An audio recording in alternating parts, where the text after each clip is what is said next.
Welcome students, physics with अमन में आपका एक बार दोबारा स्वागत है। हम लोग लाइट का चैप्टर पढ़ रहे हैं और लाइट में हम लोगों ने last time reflection of light यानी कि प्रकाश का परावर्तन हम लोगों ने इसको पूरा पढ़ लिया था। हमारा जो नेक्स्ट टॉपिक है वो है हमारा रिफ्रैक्शन ऑफ लाइट, यानी जो प्रकाश का हमारा अपवर्तन होता है वो हमारा क्या होता है। देखिए दोनों वर्ड्स, एक रिफ्लेक्शन और रिफ्रैक्शन, दोनों में डिफरेंस आप स्पेलिंग से भी आप डिफरेंस कर सकते हैं और अभी मैं इसके बारे में बताने जा ही रहा हूँ, उससे आप डिफरेंस इसका आपको अपने आप पता चल ही जाएगा। Reflection and refraction. Reflection means REFLE, जो हमने पहले पढ़ा, REFLECTION, ये हमने रिफ्लेक्शन पढ़ा। आज हम जो पढ़ रहे हैं ये रिफ्रैक्शन। स्पेलिंग से ही पहले आप इसका डिफरेंस कीजिए, हम अब इसे पढ़ेंगे रिफ्रैक्शन। तो रिफ्लेक्शन एंड रिफ्रैक्शन। रिफ्लेक्शन आपको एक बार याद दिला दूं, जब हमारी लाइट आती है कहीं से और किसी प्लेन सरफेस पे पड़ते उसी एंगल में दोबारा चली जाती, वो तो हमारा रिफ्लेक्शन, प्रकाश का परावर्तन कहलाता था। अब यहाँ पे हमारा रिफ्रैक्शन क्या है, इसमें हमें कुछ समझना है। तो जो हमारा रिफ्रैक्शन है, आपको मालूम है लाइट की जो सबसे मेन विशेषता है वो ये विशेषता है कि लाइट हमेशा सीधी लाइन में ट्रैवल करती है। Light travels in a straight line, लेकिन ये ट्रैवल स्ट्रेट लाइन में कब तक कर रही है? जब तक कि वो एक ही माध्यम में, जब तक कि वो एक ही मीडियम में ट्रैवल कर रही है। ये माध्यम हमारे अलग अलग प्रकार के होते हैं, जैसे हवा, एयर हमारा माध्यम है, हमारा ग्लास एक माध्यम है, हमारा कोई प्लास्टिक हो सकता है जो हमारा माध्यम है, हमारा वाटर एक माध्यम है। तो मीडियम, यानी ये जो लाइट की प्रॉपर्टी है, लाइट की जो विशेषता है कि light travels in a straight line, तो तभी तक ये प्रॉपर्टी सच साबित होती है जब लाइट किसी एक ही मीडियम में ट्रैवल कर रही हो। लेकिन अगर लाइट ट्रैवल करते करते अपना माध्यम बदल ले या किसी और माध्यम में जा रही है, एक मीडियम से दूसरे मीडियम में, तो हमेशा ये लाइट की विशेषता रहती है जब वो एक माध्यम से दूसरे माध्यम में जाती है तो अपनी ओरिजिनल स्थिति से थोड़ी बेंड हो जाती है। ठीक है, यही इसी को ही हम रिफ्रैक्शन कहते हैं कि when light travels from one medium to another medium, तो जब अपनी जगह से वो बेंड हो जाएगी तो हम उसे रिफ्रैक्शन कहेंगे। कैसे, आप समझिए जरा इस बात को, देखिएगा।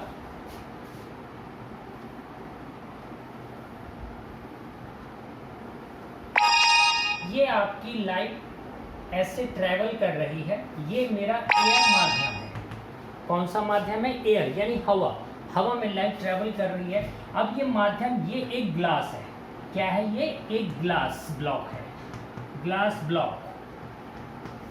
ठीक, अब जब ये इसको यदि मैं ए मान लूं और इसे मैं ओ मान लूं, ठीक है, तो यहाँ पे जब लाइट पड़ेगी, ये ग्लास माध्यम अलग हो गया, तो ये यहाँ से थोड़ी सी इस तरह बेंड हो जाएगी।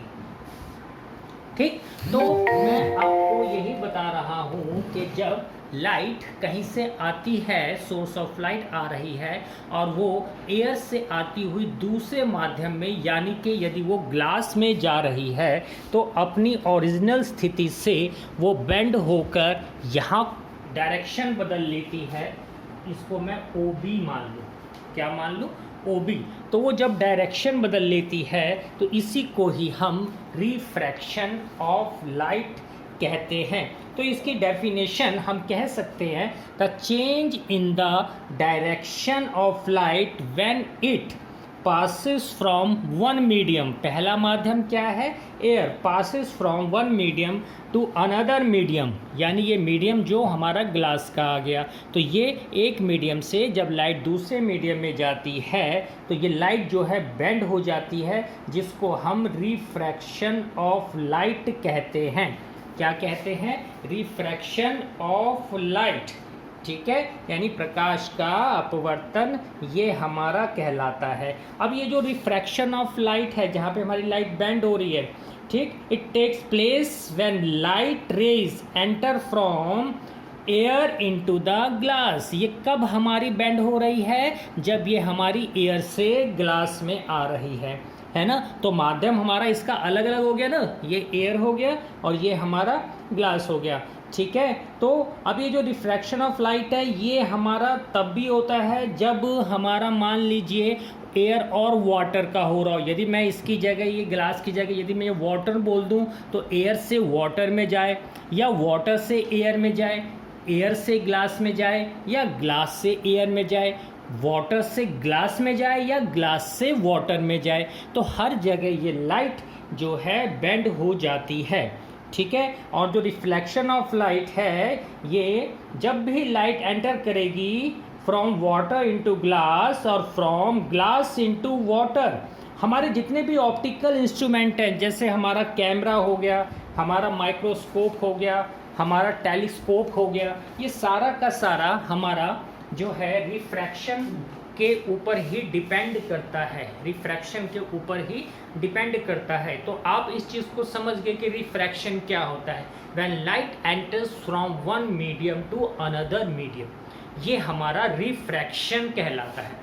अब हम इसे और क्लियरली समझते हैं अपने डायग्राम से। आप ध्यान से देखेंगे इस चीज़ को, क्योंकि अब जैसे हमारा रिफ्लेक्शन में था कि जब लाइट आती है तो उसे हम इंसिडेंट रे कहते हैं, ठीक है, इंसिडेंट रे कहते हैं। अब यहाँ भी आप देखिए, ये प्रकाश की जो लाइट आ रही है, ये मैंने सेम ऐसा ही बनाया है, ये जो प्रकाश की किरण आ रही है, ये अच्छा रिफ्रैक्शन किस पॉइंट पे होता है, ये बात भी आपको समझनी है। जब दूसरा माध्यम शुरू हो जाएगा, यानी ये जो O है ये हमारा दूसरा माध्यम है, जब यहाँ पे दूसरा माध्यम शुरू हो जाएगा तो यहीं से रिफ्रैक्शन स्टार्ट हो जाएगा। तो ये जो AO है, ये जो हमारी AO है, इसे हम इंसिडेंट रे कहेंगे, इंसिडेंट। ये मैं पहले भी आपको समझाया है रिफ्लेक्शन में भी कि इंसिडेंट रे और रिफ्लेक्टेड रे क्या होती है। तो ये हमारी इंसिडेंट रे है A से O तक, फिर O से लेके B तक ये हमारी रिफ्रैक्टेड, ये स्पेलिंग का ध्यान दीजिएगा, रिफ्रैक्टेड। उसमें हमारा रिफ्लेक्टेड था, इसमें रिफ्रैक्टेड, ठीक है ना। तो परावर्तन अपवर्तन में ये जो डिफरेंस है ये आपको इसके स्पेलिंग से भी पता चलना चाहिए। अब देखिए, ये बीच में मैंने खींचा है, इसे कहते हैं नॉर्मल। इसे मैंने अगर N मान लिया, इसे O मान लिया और इसे N डैश, तो NON डैश ये मेरी एक नॉर्मल किरण है, NON डैश एक नॉर्मल किरण है, ठीक है। तो ये जो AON, ये जो एंगल देखिए ध्यान से, ये जो एंगल AON यहाँ पे बनेगा तो ये एंगल I बनेगा, एंगल I बनेगा, ठीक। और यहाँ से जब ये बेंड हो गई, ये बेंड हो रही है टुवर्ड्स नॉर्मल, यानी नॉर्मल की तरफ को बेंड हो रही है, तो इसके बीच में जो एंगल बनेगा वो एंगल R बनेगा। क्या बनेगा? एंगल R, बिल्कुल वैसा ही जैसे हमने रिफ्लेक्शन में आपको बताया था।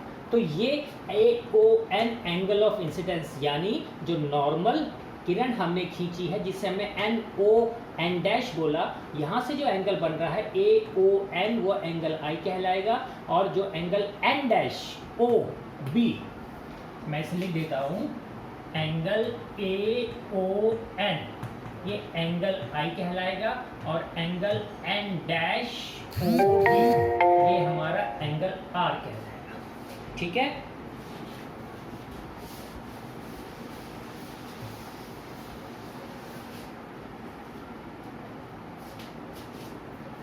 तो आप यहाँ पे देख रहे हैं रिफ्रैक्शन के बारे में, कैसे हमारी लाइट बेंड हो रही है, और एंगल ऑफ इंसिडेंस और एंगल ऑफ इसमें जो हमारा रिफ्रैक्शन है ये कैसे हमारा बन रहा है। इसमें एक चीज़ आपको ख़ास ध्यान रखनी है, वो क्या ध्यान रखनी है, जब हमने लॉस किए थे रिफ्लेक्शन ऑफ लाइट में, हमने बताया था उसमें angle I is equal to angle R, angle I जो होता है एंगल R के इक्वल होता है। बट यूजुअली रिफ्रैक्शन में एंगल I एंगल R के इक्वल नहीं होता। ये जो एंगल R है ये इससे छोटा भी हो सकता है और इससे बड़ा भी हो सकता है। ये मैं आपको समझाऊंगा आगे कैसे छोटा बड़ा, तो आप अभी समझिए, ध्यान में दीजिए, मैंने अभी आपको क्या बोला था कि जब ये किरण आ रही है तो इस पॉइंट पे आके it bends towards the normal, यानी ये नॉर्मल की तरफ को झुक जाती है। अब ये तो हमारी, अगर ये लाइन सीधी जाती यहाँ पे, लेकिन ये इधर को झुक गई, अगर ये सीधी जाती तभी तो हमारा एंगल आर के बराबर होता, लेकिन ये झुक गई नॉर्मल की तरफ। इसका मतलब इस केस में एंगल आर जो है एंगल आई से छोटा होगा। अगर ये नॉर्मल से अवे बेंड होती, यानी नॉर्मल से दूर बेंड होती, तो एंगल आर हमारा एंगल आई से बड़ा होता। ये आप इसको नोट कर लीजिए, इसको आप उतार भी लीजिए। मैं आपको जो चीज़ समझा रहा हूँ ये बहुत ज़रूरी है आपको रिफ्रैक्शन समझने के लिए। तो इसमें मैंने आपको ये दिखा रखा है कि एक ग्लास आपका ब्लॉक है जिसको हमने कि PQRS मान लिया है, ठीक है, और जो लाइट पास हो रही है यहाँ से एयर से ग्लास में, ठीक है, ये जो है ग्लास में। एक चीज़ और समझिए, लाइट एक माध्यम से दूसरे माध्यम में ट्रेवल करती है, तो एक माध्यम हमारा विरल होता है और एक माध्यम हमारा सघन होता है, यानी एक माध्यम हमारा रेयरर होता है और एक माध्यम हमारा डेंसर होता है। अब ये रेयरर डेंसर क्या है इसे भी हम आगे समझेंगे। अब मैं थोड़ा सा आपको बता दूं इसकी डेफिनेशन से पहले कि रेयरर यानी विरल और सघन यानी कि डेंसर होता क्या है। तो यहाँ बता दूं, ये जो एयर है ये हमारा रेयरर माध्यम है, रेयरर यानी कि विरल माध्यम है, और ये जो ग्लास है हमारा ये हमारा सघन माध्यम है। तो यहाँ हमें ये पता चला कि जब विरल से सघन में जाती है तो नॉर्मल की तरफ वो किरण झुक जाती है। ये जरा अभी इस चीज़ को ध्यान में रखिएगा, ठीक है। मैं अब इसके आगे आपको बता रहा हूँ, ये एंगल आई एंगल आर के जरूर नहीं के इक्वल हो। अब यहाँ पे आपको ये चीज़ समझने की आवश्यकता है कि रिफ्रैक्शन का कॉज क्या होता है। ये जो रिफ्रैक्शन हो रहा है, देखिए बहुत सी चीज़ें होती हैं जो हमें शॉर्ट क्वेश्चन आंसर में आती हैं और हम उसको छोड़ देते हैं किताब से, हम उसको याद नहीं करते। अब ये तो हो गया कि रिफ्रैक्शन क्या होता है, बट इसका कॉज क्या है रिफ्रैक्शन का, ये क्यों रिफ्रैक्शन होता है। तो इसमें आप समझिए, ये जो स्पीड ऑफ लाइट होती है, लाइट की स्पीड जो होती है वो एयर में होती है 3 × 10⁸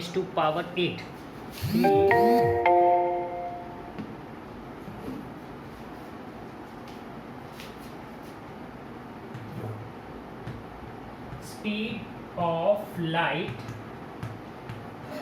इन एयर, ये हमारी होती है 3 × 10⁸ मीटर पर सेकेंड, ठीक है। और जो स्पीड ऑफ लाइट हमारी ग्लास में होती है वो होती है 2 × 10⁸ मीटर पर सेकेंड। आप इसी से ही डिफरेंस समझिए।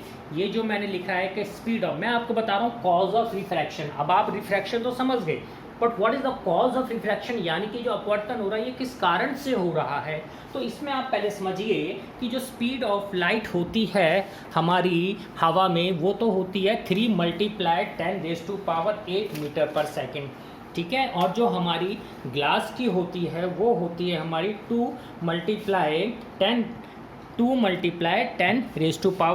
मीटर पर सेकेंड। तो ये इसी से ही क्लियर हो जाता है इन वैल्यू से कि जो स्पीड ऑफ लाइट जो एयर में ज़्यादा होती है और ग्लास में कम होती है, हवा में ज़्यादा होती है ग्लास में कम होती है। हम दूसरे शब्दों में ये भी कह सकते हैं कि जो लाइट है वो ज़्यादा ट्रैवल एयर में फास्टर करती है, यानी ज़्यादा फास्टर एयर में ट्रैवल करती है, और वो ग्लास में स्लोअर करती है, कम करती है। तो जो रिफ्रैक्शन है लाइट का is due to the change of speed of light in going from one medium to another, यानी ये जो रिफ्रैक्शन है ये लाइट की जो स्पीड है जो अलग अलग माध्यम में अलग होती है उसके कारण से हमारा रिफ्रैक्शन होता है, क्योंकि इसकी स्पीड हवा में अलग है और ग्लास में अलग है, और वाटर में भी अलग होती है। वाटर में जो स्पीड होती है वो होती है 2.25 × 10⁸ मीटर पर सेकेंड। ये बेटा आपको वैल्यूज आपको ध्यान रखनी पड़ेंगी।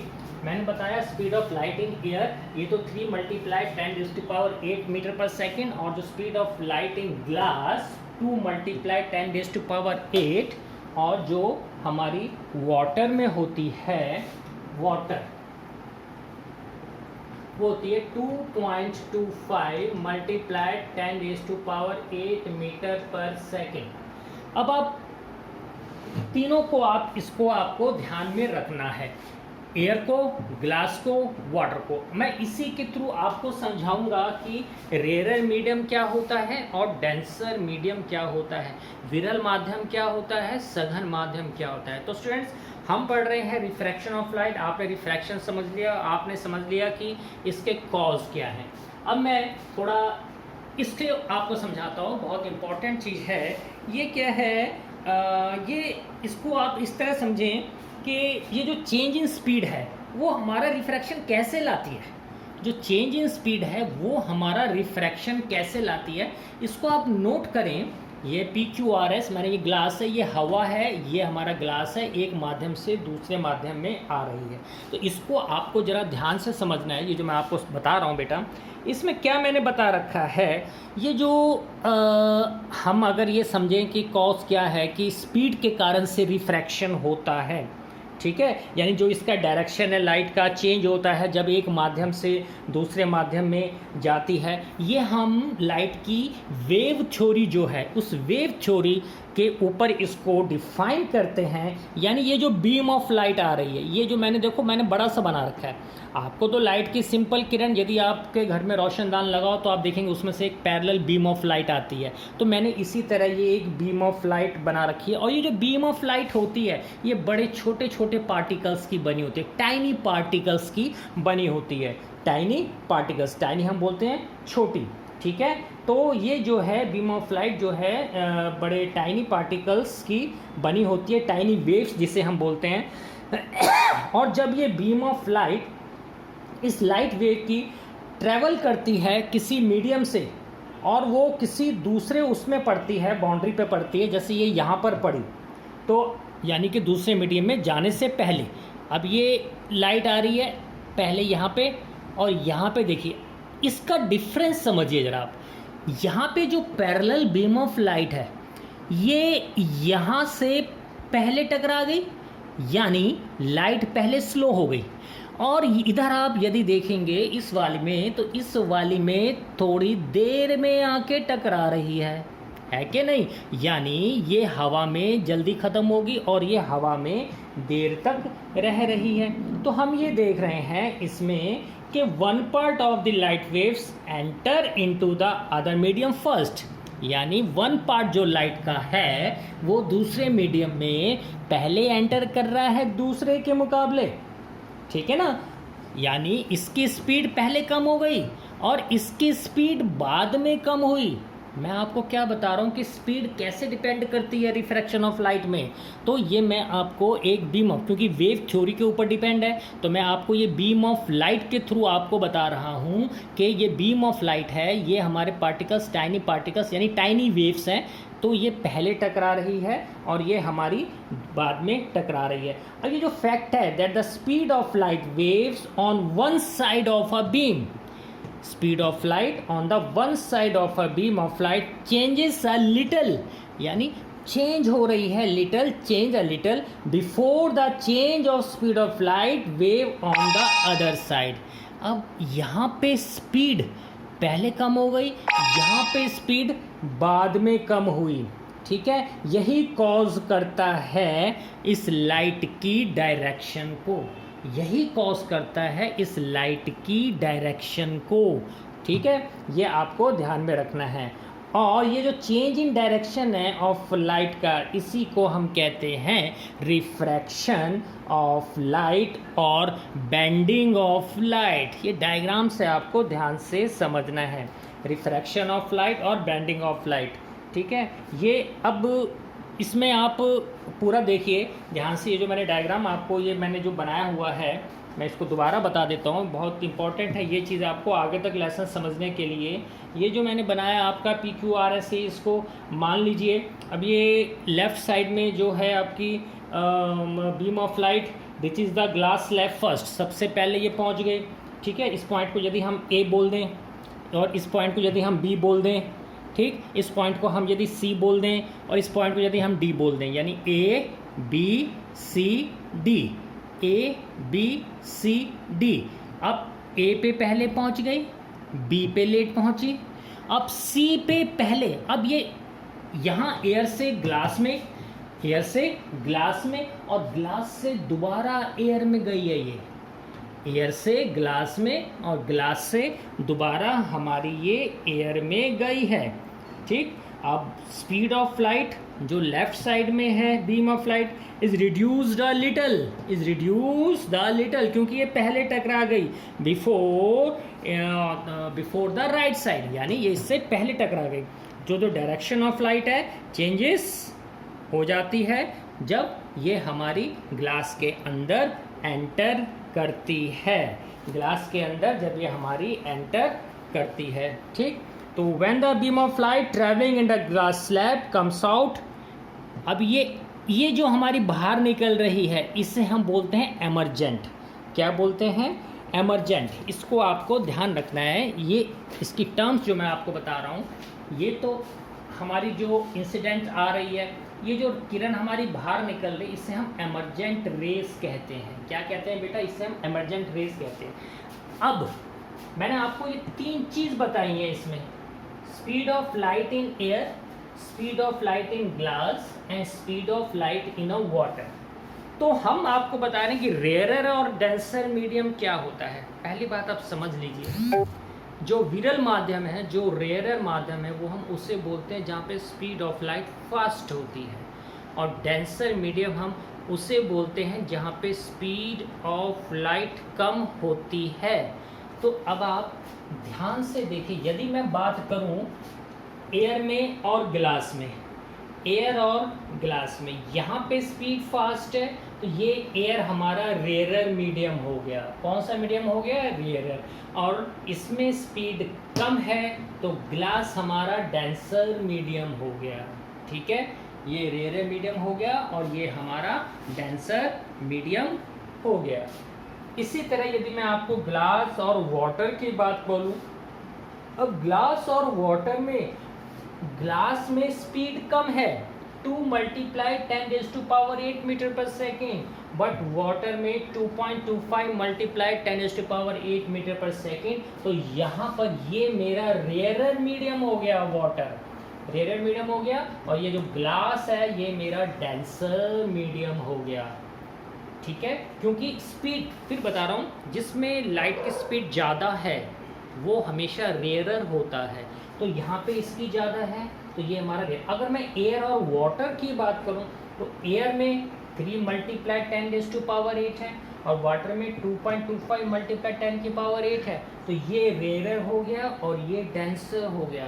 तो आपस में आपको इसमें डिफरेंस पता होना चाहिए। तो मैंने आपको बता दिया कि क्या कॉज है कि इसकी के रिफ्रैक्शन होता है या स्पीड चेंज होने से हमारा रिफ्रैक्शन होता है। तो ये जो मेरा डायग्राम है जिसको मैंने आपको बताया है, इसे हम मैं यदि ए मान लूँ, इसे मैं बी मान लूँ, इसे मैं सी मान लूँ, इसे मैं डी मान लूँ, ठीक। तो यहाँ पे दोनों हो रहा है, ये मेरा रेयरर मीडियम, ये मेरा डेंसर मीडियम। अब लाइट डेंसर मीडियम से रेयरर में चली गई, ठीक है।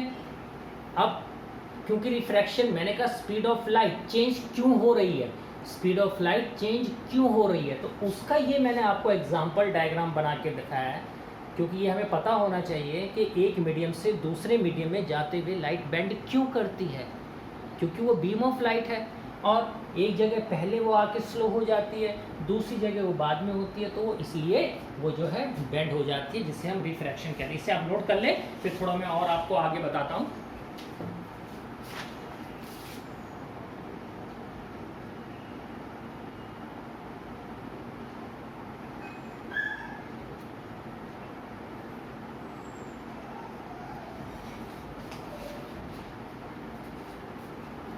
ठीक है बेटा।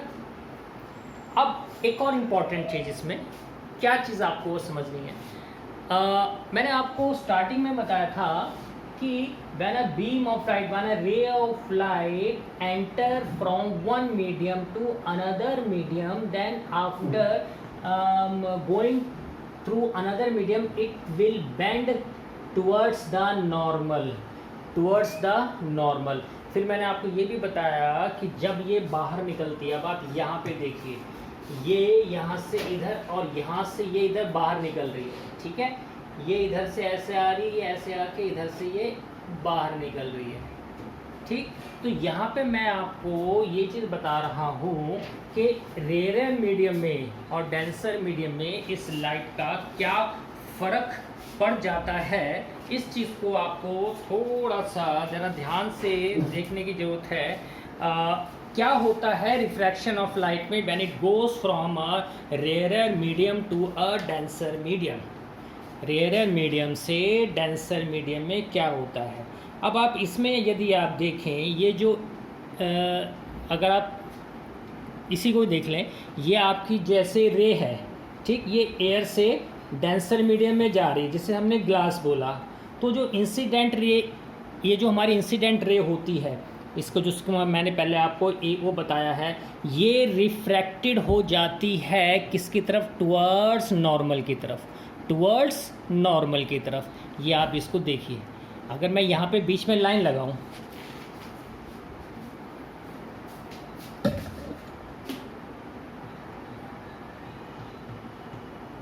ये नॉर्मल किरण, जैसे मैंने ये बनाया था, ये नॉर्मल किरण है, ठीक है। इससे मैं अभी ABCD हटा दूं, इसे AO और इसे यदि BO मान लूं, ठीक है। तो ये आप देखिए, यहाँ पे जब ये, मैं जो चीज़ समझाना चाह रहा हूँ, जब ये रेयर से डेंसर माध्यम में आ रही है तो उस वक्त ये बेंड्स टुवर्ड्स नॉर्मल, ये जो है नॉर्मल के टुवर्ड्स बेंड होती है। और यदि मैं इसका नॉर्मल ये बना लूँ, ध्यान देना, ये नॉर्मल, तो जब ये ग्लास से दोबारा एयर में जा रही है तो आप देखिए it bend away from the normal. दोबारा समझ लें इस बात को आप, ये आपकी इंसिडेंट रे है, ठीक है, AO, ये आपकी जो है पूरी की पूरी नॉर्मल किरण आ गई। तो मैंने बोला जब रे ऑफ लाइट एयर से डेंसर मीडियम, रेयर से डेंसर मीडियम में जा रही है तो ये थोड़ी सी नॉर्मल की तरफ को झुक गई, लेकिन जब ये दोबारा ग्लास से एयर में जा रही है, यानी डेंसर से जब आपकी ये एयर में जा रही है तो ये अवे फ्रॉम नॉर्मल है ना, अवे फ्रॉम नॉर्मल। यहाँ पे क्या है कि एंगल ऑफ रिफ्रैक्शन जो है एंगल ऑफ इंसिडेंस से ज़्यादा होगा क्योंकि बेंड अवे। इसी तरह यहाँ पे आप देखिए, यहाँ पे भी आपकी ये आ रही है किरण, तो ये जो है आपकी टुवर्ड्स नॉर्मल की तरफ, लेकिन जब ये ग्लास से एयर की तरफ जा रही है तो अवे फ्रॉम द नॉर्मल। ये चीज़ आपको ध्यान में रखनी है। तो अगर ध्यान से आप इसको पढ़ेंगे, दोबारा अपनी बुक में देखेंगे, इसको किताब से स्टडी करेंगे तो आपको समझ में आ जाएगा कि रेयर मीडियम और डेंसर मीडियम क्या होता है, कब वो नॉर्मल की तरफ झुकती है किरण, कब वो नॉर्मल से अवे की तरफ चली जाती है। तो बहुत डीपली आप इसको पढ़िए, फिर इसके आगे हम इससे पढ़, क्योंकि इस आगे हमें जो इसमें पढ़ना है वो हमारा रिफ्रैक्टिव इंडेक्स जो होता है, जिससे हम अपवर्तनांक बोलते हैं, उसी के ऊपर हमारे न्यूमेरिकल्स बेस्ड क्वेश्चंस आते हैं। तो वो समझने के लिए हमें पहले ये चीज़ अच्छी तरह समझनी है कि स्पीड ऑफ लाइट एयर में क्या है, वाटर में क्या है, ग्लास में क्या है, कौन सा रेयर है, कौन सा डेंसर है। तो वो इन डायग्राम्स यदि आप अच्छी तरह समझ जाते हैं तो आपको फिर आगे उनको करने में कोई भी प्रॉब्लम नहीं आएगी। तो आज इसको अभी आप दोबारा अपनी किताब में से स्टडी करके, जैसा मैंने बताया कि रिफ्रैक्शन ऑफ लाइट क्या होता है, इसका कॉज क्या है, स्पीड चेंज होने का कॉज क्या है, water rare medium, water denser medium कब नॉर्मल की तरफ झुकती है, कब नॉर्मल से बाहर चली जाती है। तो दोबारा आप इसकी स्टडी आप ज़रूर करें। ओके स्टूडेंट्स, आज इतना ही। मैं समझता हूँ आपने इसको उतार लिया होगा और इसको फिर अपनी बुक में से आप दोबारा देख के इसको आप रिवाइज़ करें, आपको समझ में आ जाएगा। कोई प्रॉब्लम हो तो आप उस चीज़ को आप बता सकते हैं। नेक्स्ट मैं आपको इसके आगे अपवर्तनांक, रिफ्रैक्टिव इंडेक्स के बारे में बताऊँगा। आज इतना ही, good bye and good day.